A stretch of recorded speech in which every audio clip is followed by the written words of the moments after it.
Now from CBS 4 My TV 33 studios, this is Focus on South Florida.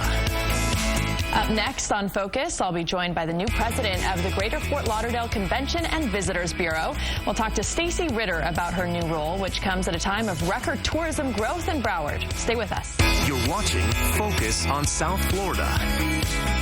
Welcome back to Focus. The Greater Fort Lauderdale Convention and Visitors Bureau has a new leader. Former Broward County Commissioner and Florida legislator Stacy Ritter took over in June as the Bureau's president, and her predecessor, Nikki Grossman, served in that role for 21 years. The change at the top comes at a time when Broward County is enjoying record tourism growth. Please welcome to Focus Stacy Ritter, and welcome also James Campbell, the owner of Marine Hospitality. His company recently launched the Water Shuttle. That is the pink boat that allows our visitors to explore even more of Greater Fort Lauderdale. Welcome to both of you. Thank you very much. So welcome to the new position as well. Congratulations. Thank you very much. And so tell us about this time. It is a record time for tourism in Broward County. Tell us what you attribute that to and how you plan to capitalize on that. Well, we're fabulous. That's the very first reason why. We have a booming building in Broward County, both residential and hotels. We're bringing on new product to the market. Seems like every month, or renovations that are happening every month. Luxury properties are going on the beach. We have a Ritz-Carlton now, a Four Seasons is going up as we speak. Those kinds of things are changing the destination and are elevating our destination to a more luxurious one, and I think people are recognizing that. Yeah, because a lot of people, you know, traditionally have thought of Miami when they think of South Florida, but now Broward is also on the map, and it's now a destination place. It's a very, very exciting destination and a very popular one. We are one of the top 10 destinations in the country according to the U.S. Travel Association, and we take great pride in that and are very excited about bringing people to the Greater Fort Lauderdale area and showing them that we have wonderful things to offer, as do our neighbors to the north and south, but we are unique unto ourselves. Awesome. And tell us about the boat service, because that's exciting too. It's like a way for people to get from point A to B, have an exciting time doing it, be out on the water. Sure. It's a new product that we've put in place. We've been operating dinner cruise boats and sightseeing boats for 25 years, and we looked at the opportunities that were here from the whole market growth in the tourism and thought, this is the time. We've got to do it right now. So we operate hop-on, hop-off service all through Fort Lauderdale, heading down to Hollywood and up to Pompano at the end of the year.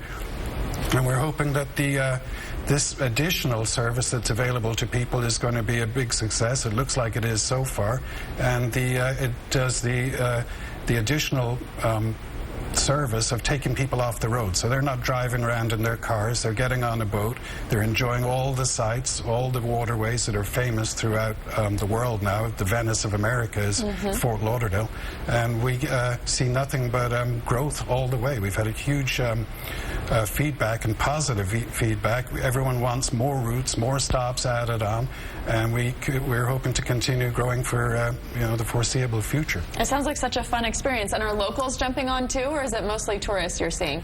It's a little bit of each. Some tourists, or rather some locals, use it to get around Fort Lauderdale. They use it to get to work. They use it to get to back from work in the evenings. The tourists, of course, are taking it more as a sightseeing cruise. We offer free pink lemonade, and it's that Florida theme, from start to finish. And it's a little bit of both, I think. And so, what was the point when you actually said we need to capitalize and move forward because we're seeing so much growth? Was there a specific time, a specific thing that you noticed, or an event, or a certain number of people who were using your services that made you kind of make the jump to expand? Well, there was really. We started looking at the Fort Lauderdale City reports on the growth that was taking place due to the Visitors and Convention Bureau, and mostly.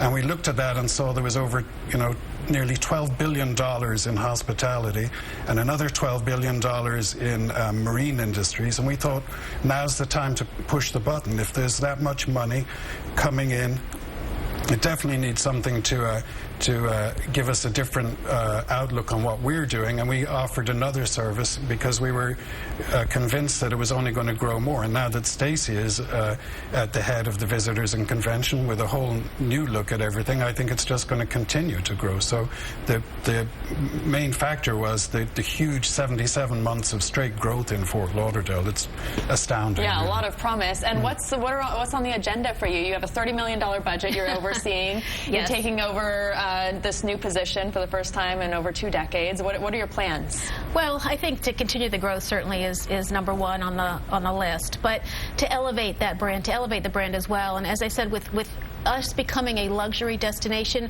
we will still maintain our family friendliness.